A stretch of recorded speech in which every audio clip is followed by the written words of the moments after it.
Welcome back, my friends, to the D-Rate the Hate podcast. I am your host, Wilk from wilksworld.com, and this is going to be episode 79 of the podcast. This week, we are joined by Chris Sherwin, a fellow podcaster and co-host of the Three Cops Talk podcast.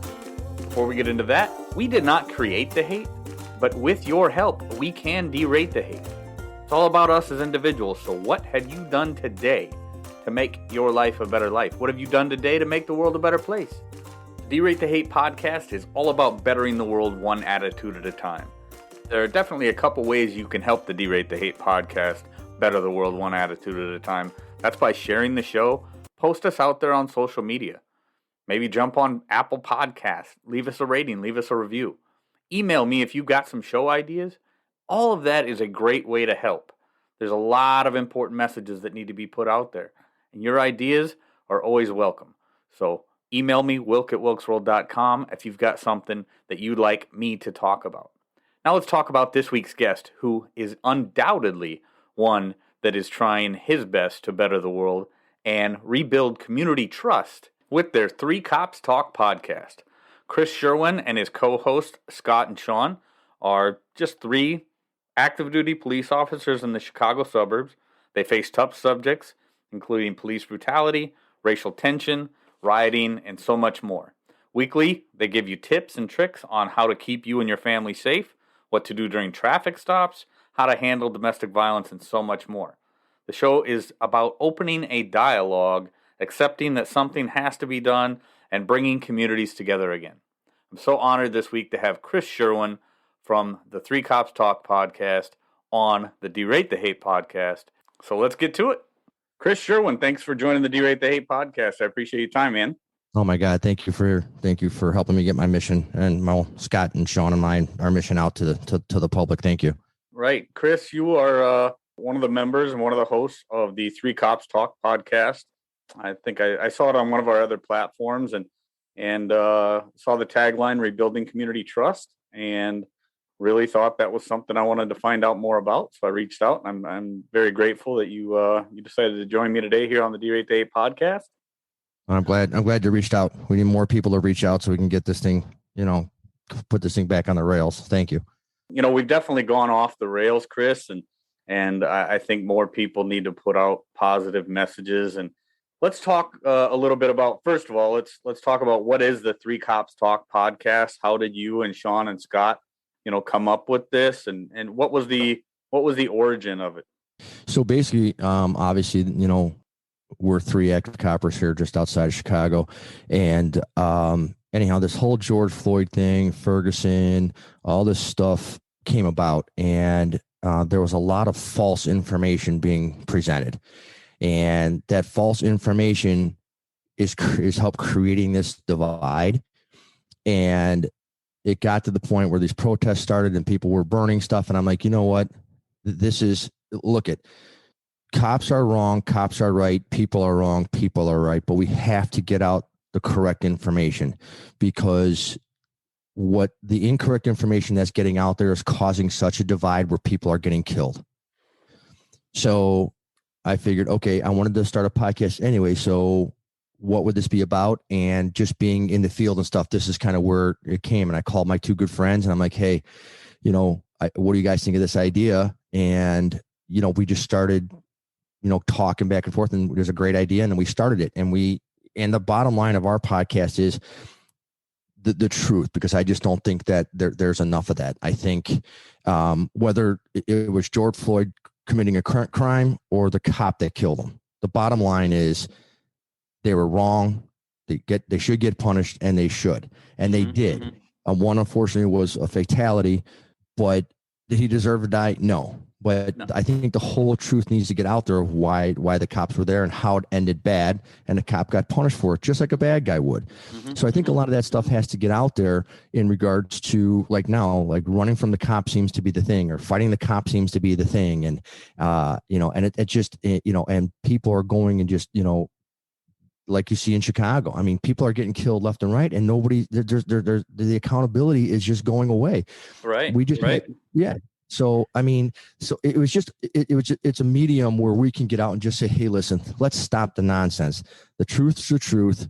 You got to take your consequences either way, whatever side of the fence you're on. But by you coming up to the police and thinking that we were going to just beat the crap out of you, that's totally wrong. It's totally Right. misinformation. Or thinking that we're going into the neighborhoods just looking for the first black person we see. I mean, it's just the information that out there is just so wrong, and it's just dividing us worse and worse. And the bottom line with that is the fact that the larger division, the more people are going to be unsafe on both sides. Right. Well, no doubt. The false narrative that's being pushed out there, whether it be by the politicians or the mainstream media, or just folks on social media. I mean, I talk about it on the podcast all the time, that social media has become just a dumpster fire of hate, lies, and misinformation. And Right. I think the more people like you and the your co-hosts on the Three Cops Talk podcast are doing a very important thing, because getting the truth out there. I talked about it in another podcast. I hear people using the phrase "my truth" or "your truth" or "his truth." No, there is no Right. his truth or my truth or your truth. There's only the truth. Right. And by that false narrative being the loudest narrative out there, I think a lot of people are getting the short end of the stick, because they're Right. really, by buying into that false narrative that the cops are just out there to wage war on minorities, or Mm. that the cops are doing bad things. I mean, you guys can only do your job as good as the community around you will let you do your job. Agreed. And it's so important that people realize that we're on the same team. Right. Right. Unless you're a bad guy, we're all on the same team, Correct. right? Right. So, going to the point of what was it, Derek Chauvin up here in Minneapolis. I reside, a little ways outside of Minneapolis, and all the stuff that went on with the George Floyd thing, and obviously Derek Chauvin, whatever led up to that, I mean, which we all know that George Floyd had his issues, but you look at what he did and whatever, but that's not the norm. No. They try to make it on the media, and there's politicians out there that try to pretend like, yeah, this is the norm. He's not the exception. This is the norm. Right. And that's not the case, right? That is absolutely not the case, and that's what I'm saying when we talk about that. Like, and I was there for a number of riots. I'm in the K-9 unit, so I was there for a number of the riots that occurred, and it is not one copper that I've ever talked to said, "Hey, Sherwin was right." Not one. And I was with probably 800 to 1,000 different coppers during that whole mess. Not one agreed with what he did. And that's the false narrative, because that is not the norm. I mean, the norm is 99.99% of the time we go there and we know that we're probably going there on people's worst day. Right. We know that. Okay.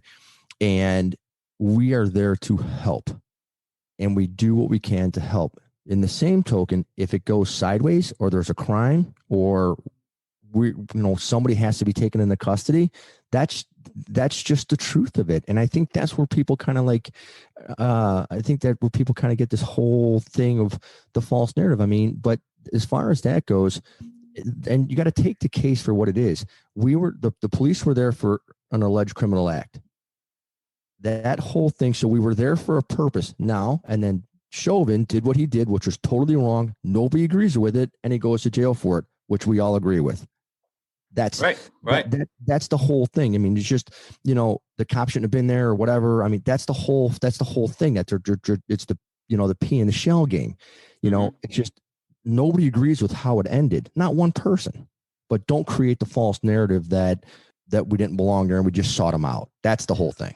Right. And then to make him into a martyr, I think that's what bothers me a lot about this too, is people have lost sight of the fact that a crime was being committed.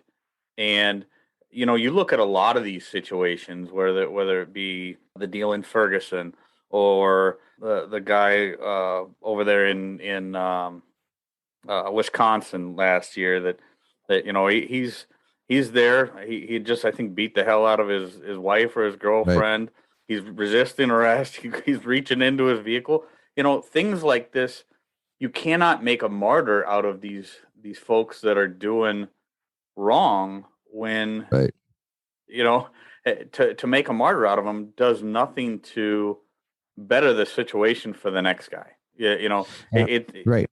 no, and that's what, that's what I think bothers me the most is, I saw something, I think it was yesterday or sometime this week, and there, people are blowing up this thing on Facebook. This would have been George Floyd's 48th birthday and this and that and blah blah blah. And I'm like, okay, so again, you're dragging this thing out in an effort to do what? Because if you're trying to show your kids or teach your kids that they should be like George Floyd, I think you're going down the wrong path.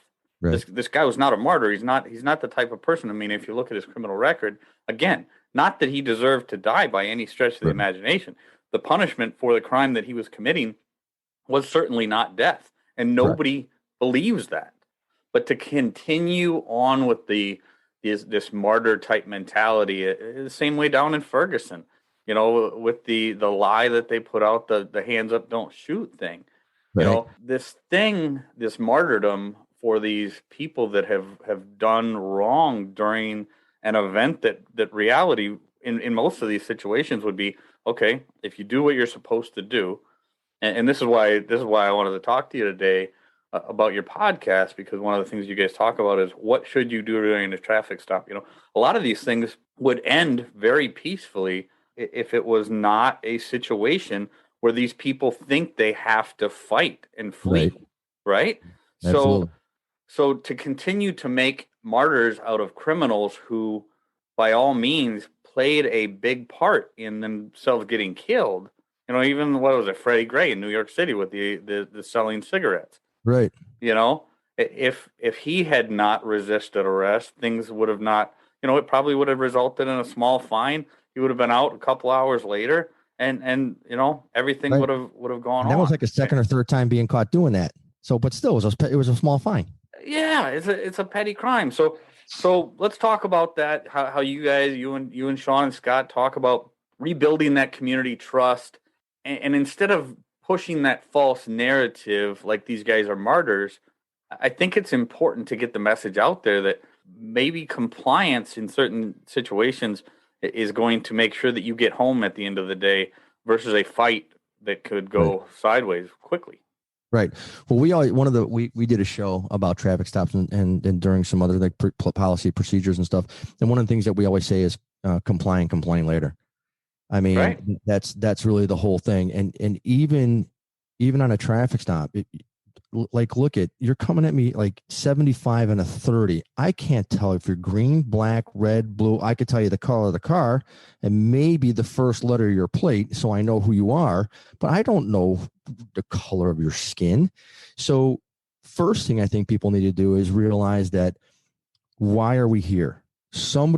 We are either taking enforcement action or somebody called us. Okay. Because very rarely as the police, are you there ahead of, like, very rarely are you rolling down the street and you see some guy breaking into a store.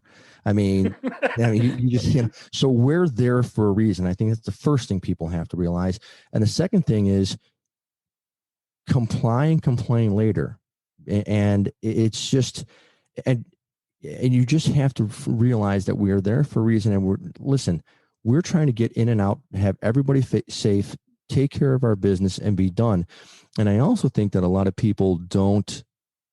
The other thing that goes on is the fact that the media publicizes the fighting and the running and everything like that, like it's a glorifying thing, when in reality, when we go to calls or you talk to people, they want us there. They don't want to defund us. They want us there. They think that and just what you said earlier, that if a lot of these people were to comply, they would probably most likely not be dead.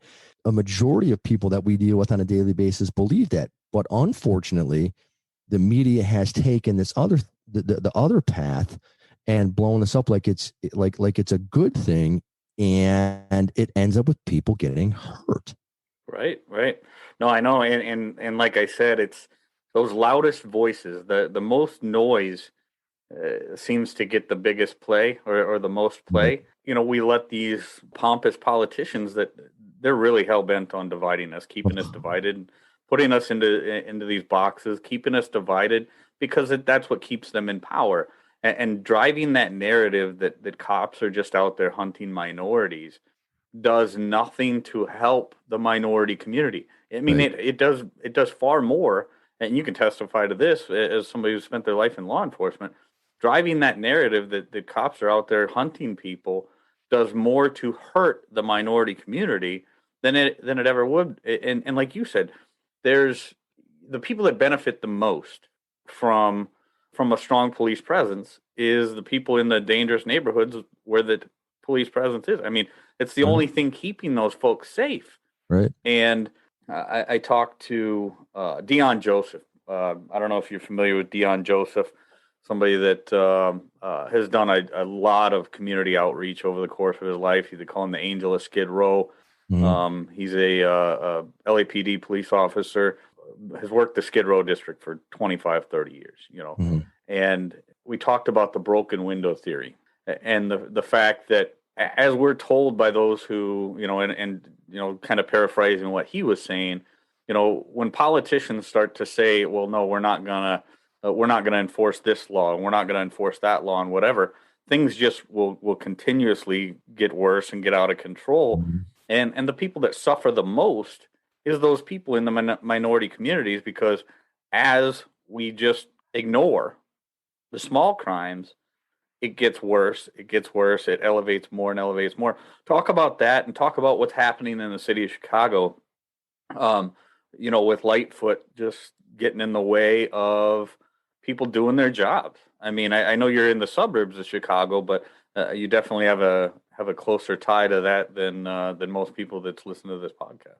Well, it spills over for sure. I mean, sure. and you see it now. I mean, there was a case in Schaumburg last week where two guys were fighting, and long story short, the one guy threw another guy to the ground, and pretty much the fight was over. There was a break in the action. He took a knife out and stabbed him and killed the guy. They charged him with unlawful use of a weapon and not murder. Yeah, look at the case in Texas. The kid that went and shot 4 people because he was bullied. Yep. And he gets out on bond. But this is the stuff that's going to create the divide in there. And again, if you talk about it from its foundation, does anybody want to get in a room and find out what the problem is? And I don't care what the problem is. If you want to sit there and say it's black kids without dads, or you know, it's a racial issue or whatever. Okay, what are the biggest problems, and how do we fix it? Not just keep throwing fuel on the fire, because you know. Let's get the people together and try and figure out what the problem is and fix the problem. But by doing this, dividing it and not allowing us to do our jobs and not prosecuting the people on both sides of the spectrum, okay, you're creating more violence. Right. And, you know what, I was just thinking about this as you were saying that. Instead of confronting what the real problem is, like I said, maybe it is, you know, minority homes without fathers, and it's not just minority homes without fathers. Let's be honest. But I'm just right. Yeah, it doesn't matter who. If it's a home without a father, that kid, whether they're black, white, or any variation thereof, right, has got a much higher likelihood of ending up in the legal system in some way. But since the cause of these things is an uncomfortable thing, they think that they can just ignore all the symptoms that come afterwards and pretend like it's just not happening. Right. And so to believe that we can just ignore problems and then the problems don't exist is truly insane. And people are getting hurt because of it. 100%. And then how about solving the problem? I always had this idea, like, okay, we build roads everywhere in the United States. We build roads, we build buildings, we build up. You know, why aren't the politicians going, hey, okay, we're going to take a group of 400, 100, whatever. They're going to live in jail because of their crime. Monday through Friday, they're going to go build roads. Okay, they're going to get paid the wage. All right, they're going to work. They're going to learn a skill, and on Friday, they have to pay their bills, whatever it is. If you want to charge them $1 for having to stay at the county jail, you know, $1 to send to if they have child support, $1 if they have any bills, you know, $1 for groceries, whatever it is, you know, $50 to say, whatever it is, Why are we not doing that? And then when they get out, now they have a skill, a sense of accomplishment. They have another mindset saying, I can go do something different. Right. Then if they screw up again, then hey, it's on them. But why are we not doing? Where's the solution? Where, I Yeah. mean, because to me, we got to. I mean, and whatever it is, I know you're going to talk about. Everybody's going to go, oh, the labor law or whatever. Whatever, I don't care. Get those people in the room and come up with something fair and Well, right. exactly. I mean, if the laws, if the people writing the laws say we can't do that because it's against the law, well, why don't you do something about that, right? No, Exactly. I love the idea of getting something together where they learn a trade. Maybe maybe they become an electrician. I mean, everybody Something. knows that all the trades right now are struggling for people, Right. right? So if we teach them a trade, HVAC, electrical, working on a road crew, whatever, I think instantly people think, when they hear something like that, is they think of, the chain gang working with the, ball and chain on it. No, Right. you're talking about actually learning a skill, running a road grader, running heavy equipment, building, But you want to know building. why? You want to know why? Because the people that are going to come out and say that's going to be slave labor, that's horrible. Those are the people that are going to get the news and the attention and all the stuff on social media instead of saying, no, that's totally not true. Let's say you got a guy who's doing 3 years. Right? Okay. Okay. In 3 years, he gets out of job making $46 an hour. He's No done. kidding. Yeah. You know what I'm saying? And he's done. And then you partner with these people. You give them some type of tax abatement by taking the people who that come out of jail on for so long or whatever. I mean, and then maybe their entrepreneurial mind starts rolling and they could figure they could do something different or whatever. But now they're on a path. So, but the people that are going to spread the false narrative, negative stuff is the one that's going to get the national media attention, which is horrible. Yep. The negative voices are going to always get the most attention, and the naysayers. But no, I love that. I love that, Chris. Working towards solutions, coming up with solutions, and whatever. And I bet just sitting here in my mind's eye, I can think about the recidivism rate on something like that would be far less than. I mean, what is the rate of reoffenders now they're coming out of the judicial system? But it's ridiculous. It's ridiculous. It's absolutely ridiculous. I mean, they act like people end up in jail by accident, but reality of it is you and I both know that the people that end up in jail, there's always going to be cases where people were probably wrongly accused and wrongly convicted. Sure. But the reality is that the vast majority, I mean, 99 point whatever % of people that are in our prison system, in our judicial system, are people that were probably ended up there as a youngster. And then they ended up there a few more times, and then all of a sudden they're an adult, and now they're in the prison system, and they're going to probably be in and out of there for the rest of their lives. Isn't that right? Right, 100%. And because they don't know of anything, because what you create in that environment is we're all human. So if something were to happen or something goes on in our lives, we always reduce to, we always go to our survival instincts. Mm-hmm, mm-hmm. There's no other avenue that you're giving them besides creating more crime. There's no other positive message saying, hey, this is what you can do. Like for me, I can't, if you put a tool in my hand, okay, somebody's going to hospital because you know what I'm saying? But yeah. I'm a cop and I'm a business guy. That's what I do. So when you give somebody a positive reinforcement and you show them different skills and there's something, because everybody can do something, whatever it is. And I don't care if it's painting, whatever it is. If you take the opportunity to show somebody that they do something different besides sticking people up, and you make a good living, and you don't end up in jail, I think that message starts to, and sure, can you go out and make $5,000 a year selling dope? Yeah, but what's the offset? What's the offset to that? Where maybe I can make $1,500 a week or $2,000 a week, half that, but guess what? I don't go to jail. I get to come home with my wife and my children, and I can hang out with my friends and my family, and I don't have to worry about the cops going to knock my door down. Exactly. I think one of the key things you said there, Chris, was positive reinforcement.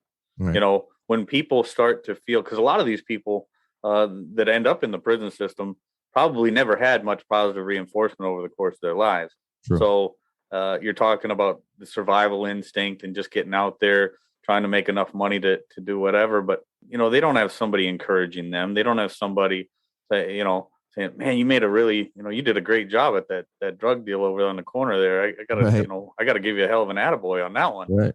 Right. That's not the reality, but as human beings, I think, positive reinforcement goes a long ways, and people who feel appreciated and people who feel like they're making a difference, it's just human nature. If they feel like they're making a difference, if they feel like they've got a purpose, they're going to do more of it and do a better job at it. And I And think and it's self-purpose, it's self-purpose because look at, I mean, the police right now, we're probably one of the most hated groups out there, but guess what? 865,000 certified officers go out there on a yearly and daily basis to go do their job. And I do it because I know deep down inside I'm helping somebody. They may not realize that today, but they will tomorrow. But I feel good about myself. And I think if you do that, we had a guest on that turned his life around when he's a youngster, and all of his friends were making fun of him because he stopped hanging out and all this other stuff, but he stayed the course. All right. He stayed the course because he had that positive reinforcement, and he stayed that course. And I think that's what we need more of. I mean, people realize that, whatever happens, if people choose to do stuff, that's fine. But this is my course. I have to stay this course no matter what they say. And if they were my friends, they'd support me. And they're not, then they're not. And it was probably the right thing. I mean, if they're not supporting him in his better endeavors, trying to better his life and the life of his family, if they're not supporting him in that, probably not the people he wants to be hanging around anyway. 100% agreed. Yep, for sure. So talk to me, Chris, about there's no doubt that we are seeing an unprecedented, war on police and law enforcement, unlike anything we've probably seen in you and my lifetime. Talk about the morale of your fellow officers. Talk about how people are doing. Are they staying motivated? I mean, I think most people are doing it because they feel that they do have that purpose, but getting those loudest voices out there speaking out against you guys doing what you're doing day in and day out, guys and gals. I don't want to right. But talk about the morale of the police and how things are looking overall from your perspective, and kind of go down that path a little bit. I mean, the morale is, obviously it's getting hit hard because it's just a matter, you go out, you do your job, and sometimes you're like, well, what am I doing? But I think for the majority of people, the police out there doing their job, I think they realize they're doing it for what's occurring right now.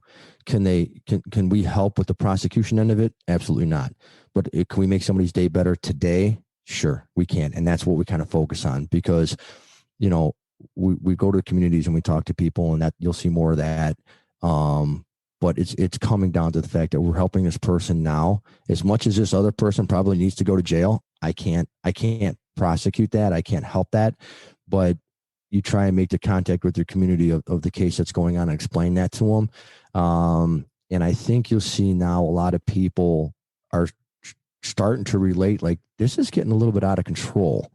And I think the pendulum is not, I'm not going to say it's swinging the other way, but I think it's kind of stopped swinging, to one way. And I think people are realizing, like, hey, like, when you have people like, what are you talking about? Defund the police? Are you crazy?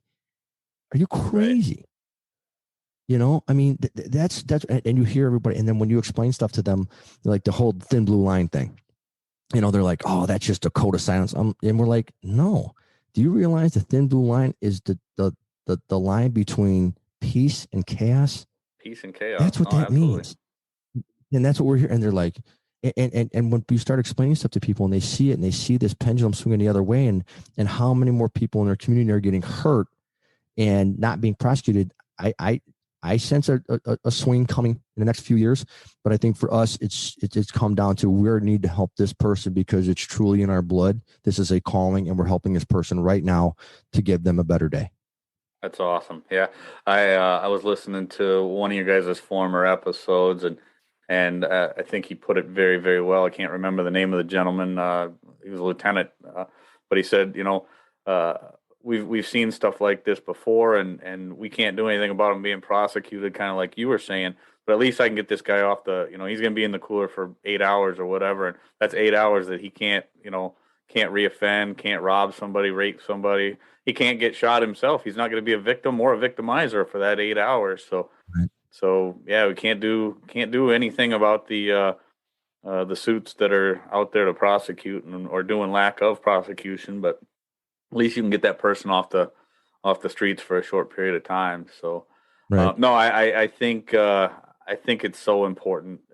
I think our law enforcement people are so important, and just like I said in that conversation that I had with Dion Joseph, he said, just like anybody, it doesn't matter. There's gonna be bad electricians. There's gonna be bad truck drivers. There's gonna be bad businessmen. Every profession is gonna have its percentage of people who are bad and do bad things. But the reality is that the vast majority, I mean, like the vast majority of people in law enforcement are out there just to do what you're saying, just to protect the people, just to make people that are having a bad day get through that bad day with a little bit more safety and security.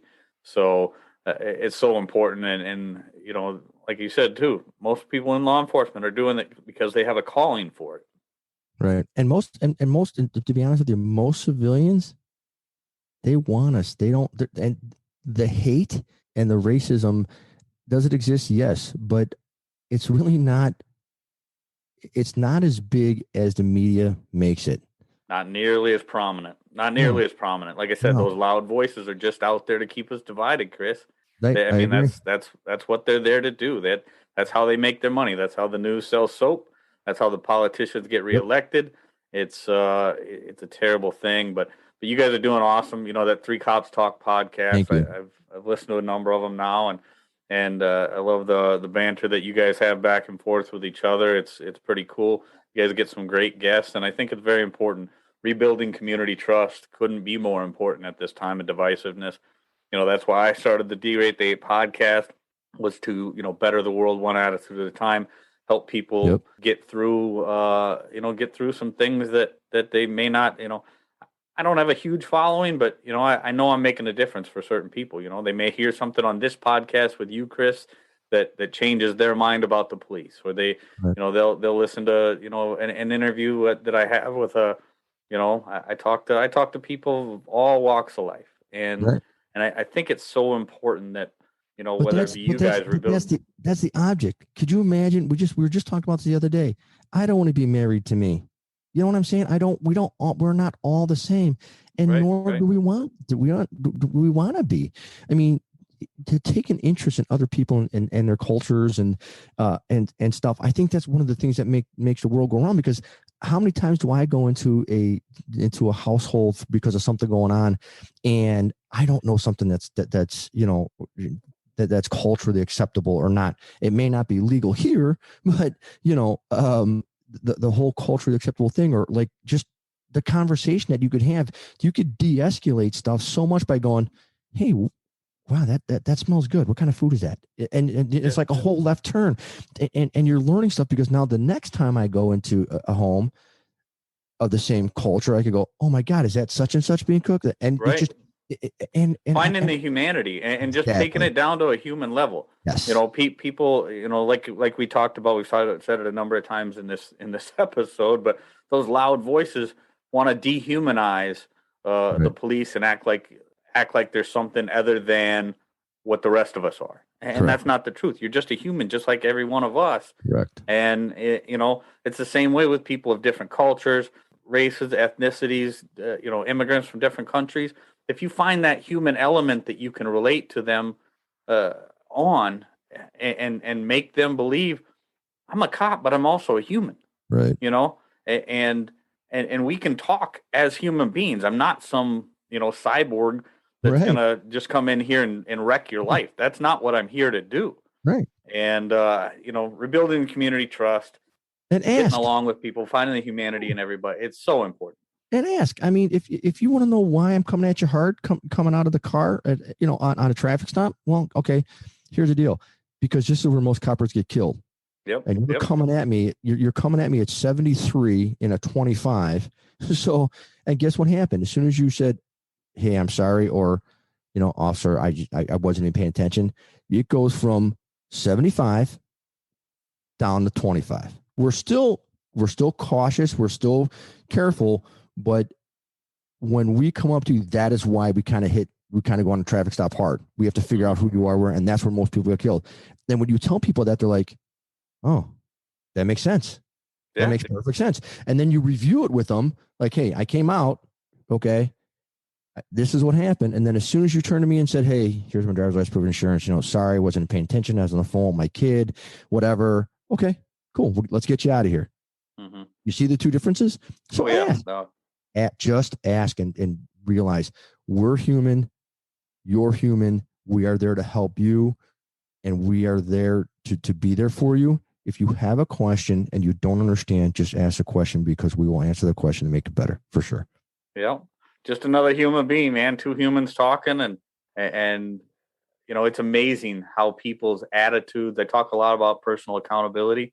How people's attitudes, how they can change things in an instant based on how they react. Exactly. And I think there's no greater example of that on how things happen during a police stop or in an encounter with police. I mean, the reality of it is, and nobody in the media will tell you this, and no politician certainly ever would, but just what you're talking about there, how you present yourself in that situation is going to have dramatic effects on the ending of that situation. Correct. That encounter with a police officer, nobody, let's just face it, nobody's getting killed in an encounter with police when they're doing everything that they can to be nice, be civil, be calm. It's just not happened. Mm-hmm. I mean, I'm not going to say it's never happened, but the reality is it just doesn't happen. So, correct. Chris, this has been an awesome conversation. I'm sure you and I could just talk for, hours and hours. but I think we got a very, very common mission in what we're doing, both with the D-Rate the Hate podcast and the Three Cops Talk podcast. I'm digging the work that you guys have got going on over there. Love yours. I love the message you're sending out, bro. It really helps. So it's been a great conversation, and I thank you again so much for your time. I'm very grateful for it. My pleasure. Thank you for having me. Thanks for reaching out. I appreciate it. Friends, another incredibly important message from a great, great guest. We've talked on this podcast plenty of times about false narratives and consequences and personal accountability. And I think this conversation with Chris Sherwin really brought home how many of these things come into play when it comes to interactions with law enforcement, interactions with police officers, whether it be a domestic violence situation or traffic stops, whatever the case may be. It's so important that people realize that their interactions, the way that they deal with the police, directly affects the way the police will deal with them. I mean, a very simple but profound point that Chris made in this interview. Comply and complain later. I mean, it beats the hell out of the alternative, don't you think? And the Three Cops Talk podcast, a great way to see the human element in our law enforcement officers. Chris, Sean, and Scott, a bunch of great guys having great conversations with great guests. So don't miss it. Check it out. Check out the Three Cops Talk podcast. Send them a message. Let them know you heard about it on the D-Rate the Hate podcast. Share this episode with your friends, because I think the message is ultimately very important, and this message could save lives. It could save lives. It's certainly a great way to better the world. Again, jump on wherever you get your audio. Leave us some reviews. Leave us some feedback, and send me a message if you got some ideas for me. With that, I'll just say, get out there, be kind to one another, be grateful for everything that you've got, and remember, it's up to you. It's ultimately up to you as an individual to make each and every day the day that you want it to be. So again, I am Wilk. Follow us on most social media platforms. Leave us some feedback and some ratings on your audio platforms. And with that, I'm going to back on out of here. We will catch you next week. Take care.